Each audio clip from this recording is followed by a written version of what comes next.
For today's menu, magluluto tayo ng ginataang laing from Bicol. Ayan, oh. Inugasan ko siya. Yung ating mga ingredients. Let's do it. Lagay ko muna yung manok. Yan. Ayan, lagyan natin ng mga pampalasa.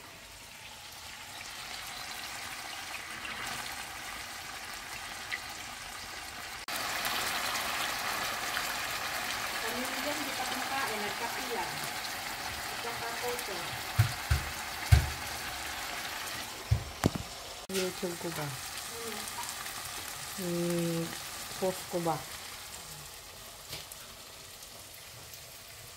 Video mo.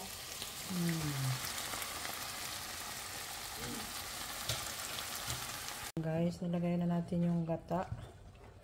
Nilagyan ko na din siya ng sili, magic sarap, at black pepper. Yun. At hindi ko inubos yung ating gata. Nagtira tayo para mamaya. So, hintayin lang natin yung kumulo-kulo. Yun. Ayan, ilalagay na natin ito. Ito siya, guys. Ganyan lang. Oh, ayun. Tapos, hindi pa natin ilalagay yung ating pangalawang gata. Meron pa tayo. Ayan. Pakaluin muna natin ng mga 10 minutes. Sabi ng mother ko, wag daw halo-haloin. Yan. Yan, oh. Natin guys yung... Dahan-dahan lang, Gabli. Dahan-dahan lang. Yung pangalawang gata, ayan. Kasi napapait pala yan. Yan ang nakakapait. Pag hinalo ng hinalo. Yun. Ayan. Sige na lang. Tama na, tama na. Ilalim mo lang yung ano mo yan. Yung, para maluto mo masyado yan. Wow.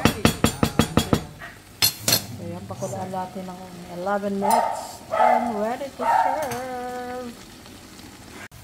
So, ayan na.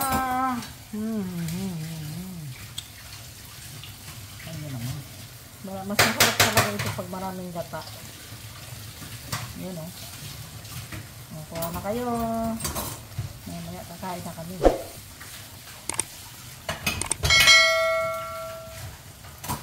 So, ayan na nga ang ating laing. May sahog na manok.